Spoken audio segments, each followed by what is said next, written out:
Here's a randomization for break 262 mini helmet. We got MJ on top, Stacks on bottom. We're gonna start the MC first. Cardinals on top, Redskins on bottom. 5 or greater on the dice roll, and we have 8.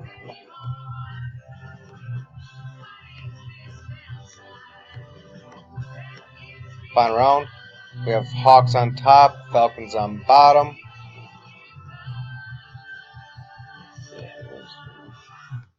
It's incredibly unfair. What pisses me off most is that Ian knows I'm not against a shelter for those. Alright, we're gonna do the AFC next here. It's just not in my backyard.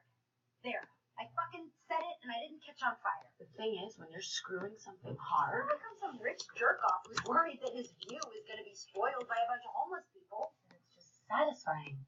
Alright, Ravens on top, Titans on bottom, 5 or greater. We have Snake Eyes, that's no good. Right. We have It's my own 10. family. If I screw up this apartment building investment, I'm going to be the one living in the shelter. I put everything I've got into this. Blood, sweat. Final round.